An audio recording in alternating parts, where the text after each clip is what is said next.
समय की बात है, एक लड़की ऐसा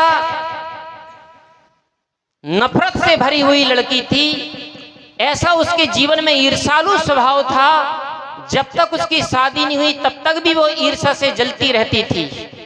शादी होने के बाद भी वो अपने स्वभाव को परिवर्तन नहीं कर पाई। कुछ लोग ऐसे होते हैं कि समय अवस्था के अनुसार थोड़ा थोड़ा चेंज भी हो जाते हैं, लेकिन उस लड़की का स्वभाव चेंज नहीं हो पाया। जब उसकी शादी हुई तो शादी होने के बाद में कैसे घर में गई? ऐसे घर में गई जहां पर सिर पे दो ही सदस्य थे, माँ और बेटे।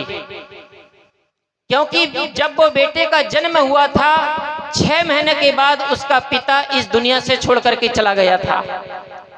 अंत में जाके उस माँ ने बड़े दुख और तकलीफ से अपने बच्चे का लालन पालन किया। दूसरे घर में बनी मजदूरी करके उस बच्चे को लालन पालन किया। धीरे धीरे जब वो बच्चा बड़ा होता गया तो उस माँ के सारे दुख दर्द मिटते गए। वो माता सारे दुख दर्द भूलती गई और उस माता के चेहरे में एक नया अरमान और सपना तैयार होता गया कि मेरा बेटा अब बड़ा हो गया है, बेटे की शादी होगी, घर में मेरे बहू आएगी और बड़े हम आनंद मंगल से रहेंगे। ऐसी वो माता कामना कर रही थी। समय संयोग के बाद में उस लड़का की शादी हुई और उसी लड़की से शादी हुई। अब जब वो लड़की आई तो जो हमारे घर में जो लड़की आती वो दो तरह से आती है। एक तो बहू बन करके आती है और एक बहू रानी बन करके आती है। रुको जरा, सब्र करो। मनुष्य अपने जीवन में 3 तरह से जीवन को जीता है। सबसे पहला है अभाव, दूसरा है प्रभाव और तीसरा है स्वभाव। अभाव किस चीज का होता है? पदार्थों का। ठीक से हमारे पास में भोजन वस्त्र मकान की असुविधा होने के कारण से इंसान अपने भौतिक जीवन जीने में अब असुविधाओं का सामना करना पड़ता है और करता भी है। और कुछ कारण ऐसे होते हैं कि इंसान जीवन में अपने मेहनत करके पुरुषार्थ करके धन तो कमाता है, लेकिन फिर भी उसका जीवन एक व्यवस्थित नहीं हो पाता है। कारण क्या है? कारण का पता लगाओगे तो कहीं ना कहीं उसके जीवन में कुछ ऐसी त्रुटियां हैं, कुछ ऐसी गलतियां हैं, कुछ ऐसी आदतें हैं जिनके कारण से आदमी का जीवन बराबर व्यवस्थित नहीं हो पाता है। पैसा उसका व्यर्थ में ही जाता है, जिसके पीछे वो खुद दुखी होता है और उसका परिवार भी दुखी और परेशान होता है। जैसे भी संत महात्मा आप लोगों को कई बार बताते हैं, कई आदतों का नाम गिनाते हैं। बीड़ी है, तम्बाकू है, गुटखा है, शराब है, मांस है।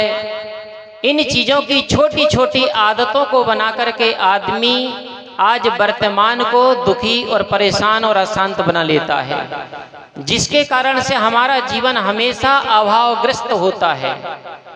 अगर हमें अभावग्रस्त जीवन को ठीक से व्यवस्थित बनाना है तो उसके लिए हमें जीवन में अपनी जीवन की सारी बुराइयों को, त्रुटियों को, गलतियों को अपने जीवन से निकालना पड़ेगा।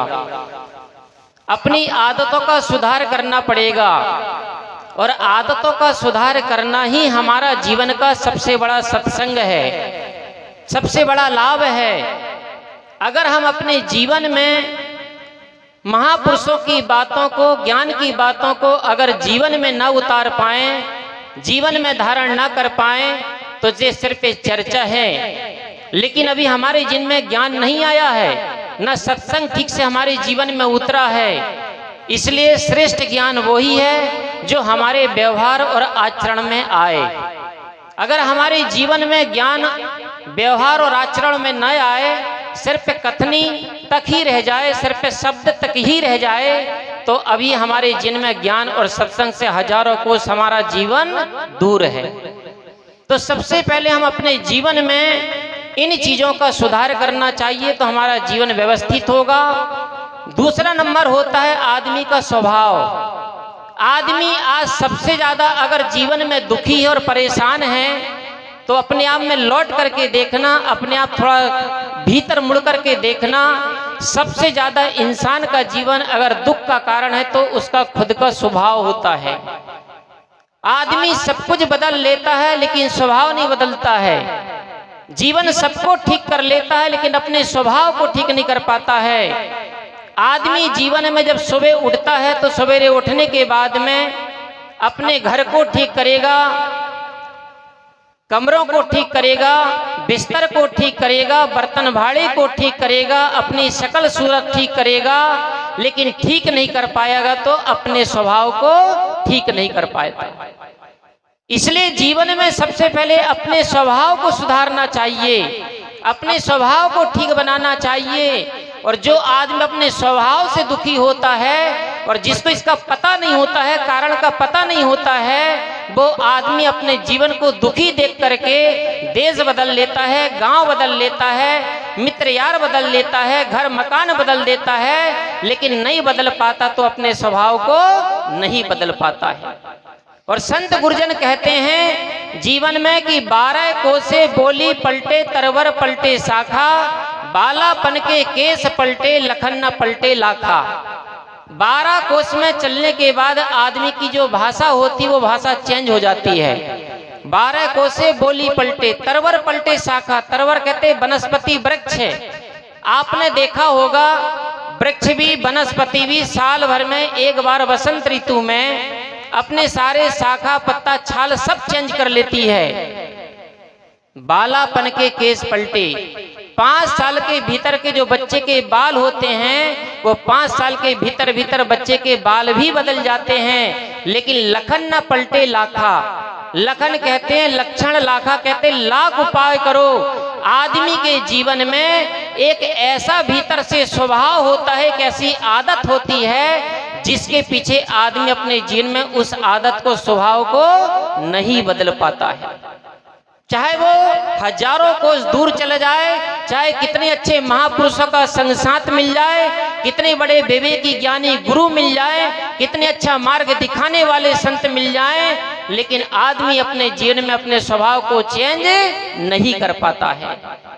हाँ, ये बात अलग है कि किसी का अलग अलग स्वभाव हो सकता है, किसी का कामी स्वभाव हो सकता है, किसी का क्रोधी स्वभाव हो सकता है, किसी का लोभी हो सकता है, किसी का मोही हो सकता है, किसी का अहंकारी हो सकता है, किसी का राग द्वेषी हो सकता है, किसी का छली कपटी स्वभाव हो सकता है, लेकिन हर आदमी के भीतर में एक ऐसा स्वभाव होता है जिसके पीछे, उसी स्वभाव के पीछे वो इंसान दुखी खुद होता है। तो हम अपने जीवन में अपने स्वभाव के कारण से दुखी होते हैं, अपनी आदतों के कारण से दुखी होते हैं। और जो आदमी अपने आदत को ठीक नहीं कर पाता है, अपने स्वभाव को ठीक नहीं कर पाता है, वो आदमी दुनिया में कहीं भी चला जाएगा, लेकिन उस आदमी को कभी जीवन में सुख और शांति नहीं मिल सकती है। चाहे लाख कोशिश करिए, लाख उपाय करिए, आप अपने खुद भीतर चिंतन करिए, खुद भीतर अपने खुद से पूछिए, कहीं ना कहीं ऐसी आदत है जिसके पीछे आपका जीवन दुखी, परेशान और अशांत है। और लेकिन हमारे दुख और अशांति और परेशानी का कारण हमेशा हम दूसरों को बताते हैं। मैंने सुना है कि एक समय की बात है, एक लड़की ऐसा नफरत से भरी हुई लड़की थी, ऐसा उसके जीवन में ईर्ष्यालु स्वभाव था, जब तक उसकी शादी नहीं हुई तब तक भी वो ईर्ष्या से जलती रहती थी। शादी होने के बाद भी वो अपने स्वभाव को परिवर्तन नहीं कर पाई। कुछ लोग ऐसे होते हैं कि समय अवस्था के अनुसार थोड़ा थोड़ा चेंज भी हो जाते हैं, लेकिन उस लड़की का स्वभाव चेंज नहीं हो पाया। जब उसकी शादी हुई तो शादी होने के बाद में कैसे घर में गई, ऐसे घर में गई जहां पर सर पे 2 ही सदस्य थे, माँ और बेटे। क्योंकि जब वो बेटे का जन्म हुआ था 6 महीने के बाद उसका पिता इस दुनिया से छोड़ करके चला गया था। अंत में जाके उस माँ ने बड़े दुख और तकलीफ से अपने बच्चे का लालन पालन किया, दूसरे घर में बनी मजदूरी करके उस बच्चे को लालन पालन किया। धीरे धीरे जब वो बच्चा बड़ा होता गया तो उस माँ के सारे दुख दर्द मिटते गए, वो माता सारे दुख दर्द भूलती गई और उस माता के चेहरे में एक नया अरमान और सपना तैयार होता गया कि मेरा बेटा अब बड़ा हो गया है, बेटे की शादी होगी, घर में मेरे बहू आएगी और बड़े हम आनंद मंगल से रहेंगे। ऐसी वो माता कामना कर रही थी। समय सहयोग के बाद में उस लड़का की शादी हुई और उसी लड़की से शादी हुई। अब जब वो लड़की आई तो जो हमारे घर में जो लड़की आती वो दो तरह से आती है, एक तो बहू बन करके आती है और एक बहू रानी बन करके आती है। दोनों में अंतर समझना। बहू उसे कहते हैं जो अपने घर से रुपया पैसा गाड़ी मोटर लेकर के आती है, उसे कहते बहू, उसे कहते बहू रानी। और बहू उसे कहते हैं जो अपने माता पिता के घर से संस्कारों को लेकर के आती, उसे कहते बहू। अगर हमारे घर में बहू रानी आती है तो ससुराल को नरक बना देती है, और बहू आती तो अपने ससुराल को स्वर्ग बना देती है। अगर बहू रानी आती है तो ससुराल वालों से घर वालों से काम करवाती है, और बहू आती है तो घर वालों की सेवा करती है। इतना अंतर होता बहू और बहू रानी में। अब जब वो लड़की आई तो थोड़ा के दिन के बाद में उस लड़की ने ऊपर ऊपर बहू का पाठ अदा किया। और ध्यान रखना, दयानंद सरस्वती जी ने कहा है आप लोगों के प्रति, माताओं के प्रति, कि लड़की का जीवन ऐसा है जैसे दीपक को जैसे अंधेरे के समय, संध्या के समय में देहरी में रख दो, चौखट पे रख दो, तो वो बाहर भी प्रकाश करता है और अंदर भी प्रकाश करता है। इसी प्रकार लड़की जब तक अपने मायके में रहती है तो अपने मायके पक्ष को प्रकाशित करती है, और जब ससुराल में जाती है तो दूसरे घर को भी प्रकाशित करती है। दूसरे नंबर में उदाहरण दिया है जैसे धान का बूट। जैसे धान के वृक्ष को, पौधे को पहले लगाया जाता है, उखाड़ करके दूसरी जगह लगाने के बाद में वो झाड़ विकास करके किसान को हरा भरा करता है, लाभ पहुंचाता है। इसी प्रकार जब तक वो लड़की अपने मायके में रहती तब तक वो धान का बूट है, और उसको वहां से निकाल करके जब उसे ससुराल में पहुंचाया जाता है तो उस घर को विकास और उन्नति की ओर ले जाती है। तो इसी प्रकार उसे कहते बहू। तो जो लड़की आई थोड़ा दिन के बाद में उसने बहू का पाठ अदा किया, धीरे धीरे बहुरानी का स्वभाव शुरू किया। और जब उसने बहुरानी का पाठ अदा करना शुरू किया तो सबसे पहले उसने क्या मंत्र कहां से चालू किया? अपने पति से। तो पहले क्या काम किया? अपने पति को अंधा बनाने की कोशिश किया और कान से बहरा। उसने मंत्र को मारना शुरू किया और सच्चाई को देखना न पहुंच पाए, सच्चाई को देखने के लिए ऐसा उसके कानों में भरती गई और बात को बताती गई, लेकिन लड़का अपनी पत्नी के अधीन नहीं हुआ। क्यों? क्योंकि उस लड़के को मालूम था कि मेरा पिता 6 महीना के बाद में इस दुनिया को छोड़ करके चला गया था। मेरी माँ ने कितनी मेहनत करके, मजदूरी करके, नौकरी चाकरी करके मुझे पाला है, पोसा है, इसलिए मैं अपनी पत्नी के अधीन नहीं हो सकता हूँ, मैं अपनी माँ के शरण में ही रहूंगा। उस लड़की ने कही कि देखो कि तुम्हारी माँ हमेशा खटपट करती रहती है, अगर तुझे मैं प्यारी हूं तो तेरी माँ को बाहर करना पड़ेगा और तेरी माँ के पास रहना तो मुझे जाना पड़ेगा। उसने कहा चाहे कुछ भी हो जाए लेकिन मैं अपनी माँ को छोड़ करके नहीं जा सकता हूँ, ना माँ को त्याग सकता हूँ, क्योंकि मेरी माँ का सहारा सिर्फ मैं अकेला हूँ। और मैं आपसे भी कहता हूँ हाथ जोड़ करके कि जीवन में कभी भी जिस माँ ने हमें जन्म दिया, जिस माँ ने हमारे दुख दर्द को सहा, हमारा मलमूत्र को धोया, उस माँ को कभी मत ठुकराना, क्योंकि माता को देखो बेटे पर वह कैसा लाड़ लड़ाती है, 9 मास गर्भ में रखती है, फिर अपना दूध पिलाती है, खुद तो सोती है गीले में, सूखे में उसे सुलाती है, मलमूत्र सदा धोती उसका, बलिहार उसी पर जाती है। ऐसी माता को त्यागे तो वह पुत्र नरक का गामी है, वह पुत्र नहीं कुपुत्र है, कहलाता दूध हरामी है। इसलिए अपनी जिंदगी में आज पढ़े लिखे लड़के लोग, पहले के जमाने में लोग नमक हरामी होते थे, लेकिन आज के टाइम में इंसान दूध हरामी होते हैं। किसके पीछे? 2 पैसे की नौकरी करने से जीवन में आदमी कितना अहंकार अभिमान आ जाता है कि जिन माता पिता ने हमको जन्म दिया, जिसने हमें पाला पोसा, उनकी सेवा करने के लिए, उन्हें बुढ़ापे काल में 1 रोटी 1 गिलास पानी पिलाने के लिए उनका दिल फट जाता है, छाती फट जाती है। ऐसा काम कभी मत करना। अगर हमने जीवन में सच्चाई से सत्संग सुना है तो ऐसा काम कभी मत करना मेरे भाइयों। तो जो लड़का था वो अपनी पत्नी की बात में नहीं आया, तो लड़की ने सोची कि अब जे मेरे चंगुल में नहीं आ रहा है तो इसके लिए कोई ना कोई षड्यंत्र रचना पड़ेगा। तो उसने क्या काम किया, एक दिन सिर का बहाना बनाया और सिर का बहाना बना करके अपने बाल बिखेर ली, कपड़ा फाड़ ली और कमरे में घर में लौट-पोट होकर के रोने चिल्लाने लगी। पति ने पूछा, रे देवी क्या हुआ तुमको? उसने कहा कि मेरे सिर में बहुत जम के पीड़ा हो रही है। तो उसने डॉक्टर के पास ले गया तो भी उसे कोई आराम नहीं लगा। एलोपैथिक वाले के पास ले गया, होम्योपैथिक वाले के पास ले गया, आयुर्वेदिक वालों के पास ले गया, सब जगह इलाज करवा लिया, लेकिन उसके सिर की पीड़ा ठीक नहीं हुई। क्यों नहीं हुई? क्योंकि सिर का दर्द असली नहीं था, नकली था, इसलिए ठीक नहीं हुआ।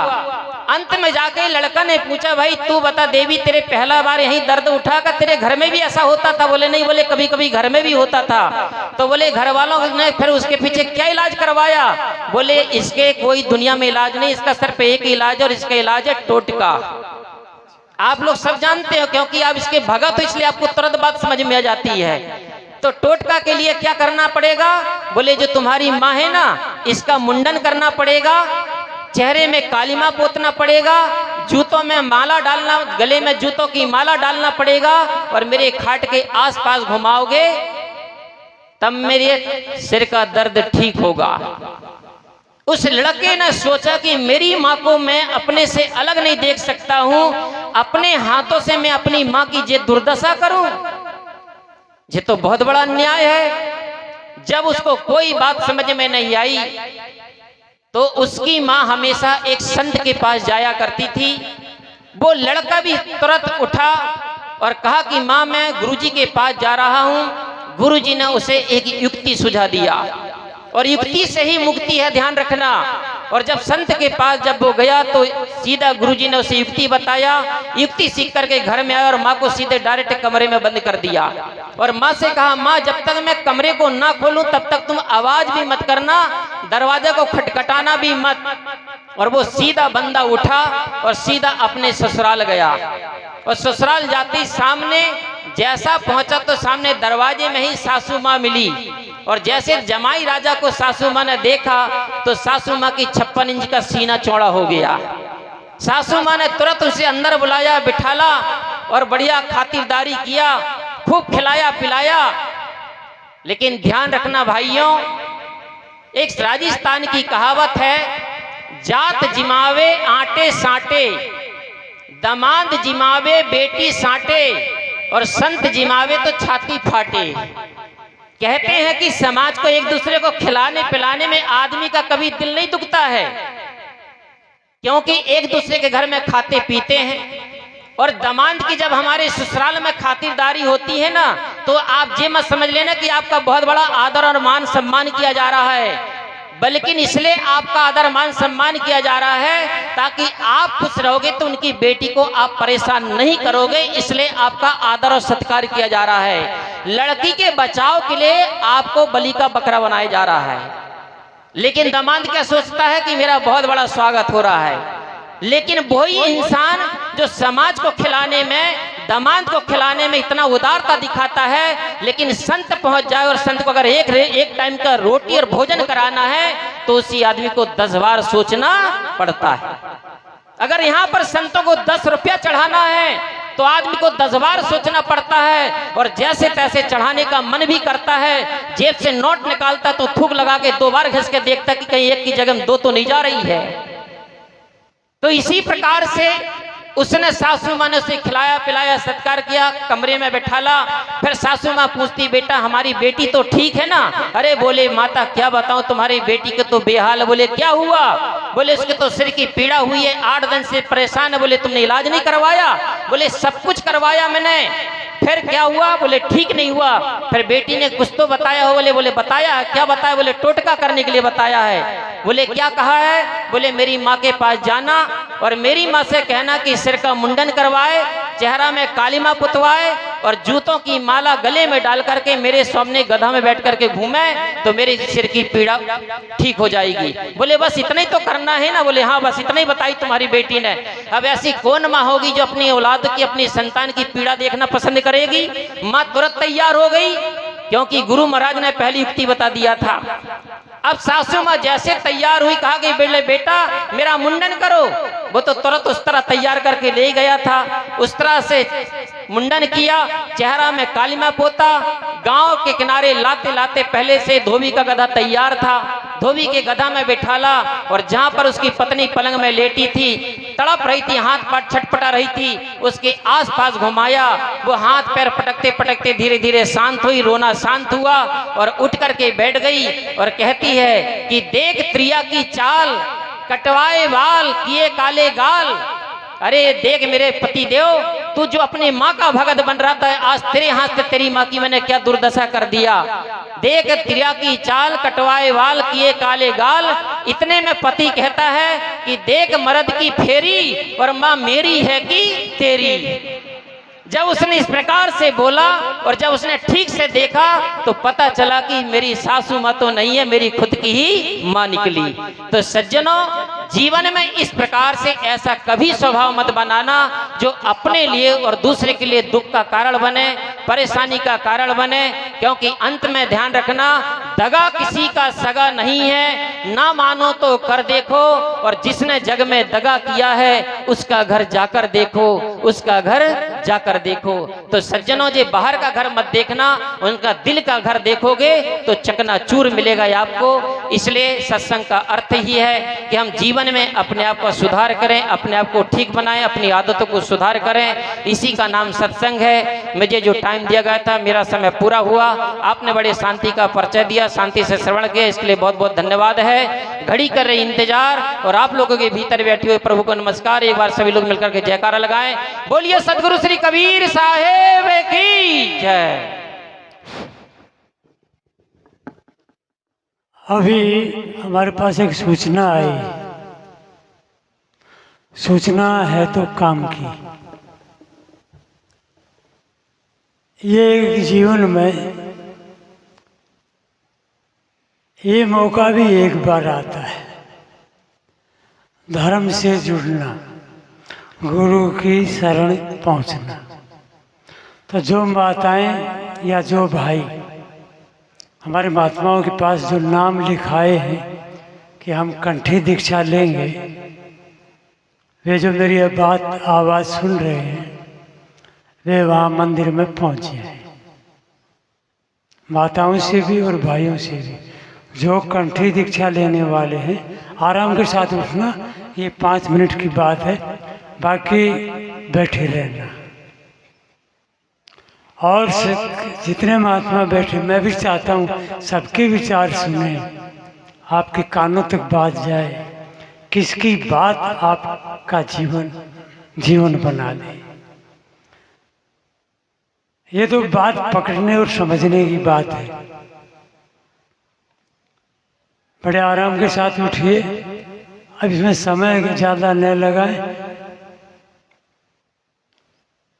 देखिए, चारों ओर की छूट सब जगह आपके घर पर भी नहीं मिलेगी, या पूरी छूट है। पेशाब आदि जाए, आराम से सारी सुविधाएं पास में, फिर आगे सत्संग सुने।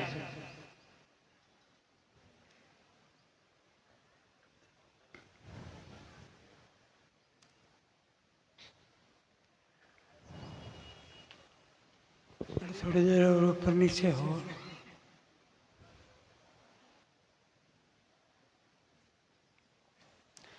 देखिए, महात्मा लोग आपको जयकारा की बात कहते हैं। इतनी आवाज देने वाले ऐसा गूंजे कि पास पड़ोस के लोग भी सुने कुछ हुआ। बोलिए श्री सदगुरु देव। बहुत बढ़िया।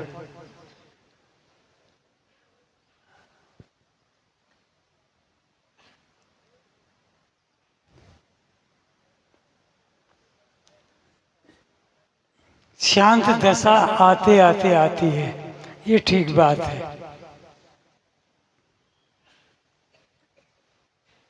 अब हमारे बीच आप सबके जाने पहचाने संत बड़े आराम के साथ सत्संग हमें सुनाते हैं। आपने अनेकों बार सुना भी होगा।